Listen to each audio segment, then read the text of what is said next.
মেঘনাদ সাহা ছোটবেলা থেকে এবং কর্মজীবনে তিনি সবসময় বিভিন্ন জায়গাতে জাতপাতের ব্যাপারে তার অনেক তিক্ত অভিজ্ঞতা হয়েছিল। তিনি যেহেতু নিচু জাতি, সাহা মানে বুঝতেই পারছো তোমরা নিচু জাতে, তো জাতপাতের বিভিন্ন তিক্ত অভিজ্ঞতার জন্য তিনি ছোটবেলা থেকেই হিন্দু ধর্মকে ঘৃণা করতেন। তিনি 1921 থেকে 1938 খ্রিস্টাব্দ পর্যন্ত তিনি এলাহাবাদ বিশ্ববিদ্যালয়ে পদার্থ বিজ্ঞানে অধ্যাপক ছিলেন। পরবর্তীকালে তিনি কলকাতা বিশ্ববিদ্যালয়েরও অধ্যাপক হয়ে যান।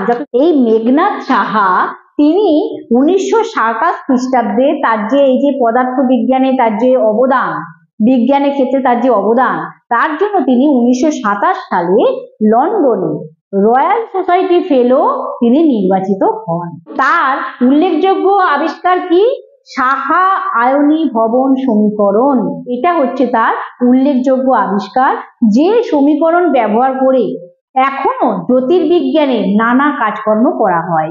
আর তিনি ভারতবর্ষে নিউক্লিয় পদার্থ বিজ্ঞানে আধুনিক গবেষণার জন্য 1950 সালে তিনি সাহা ইনস্টিটিউট অফ নিউক্লিয়ার প্রতিষ্ঠা করেন।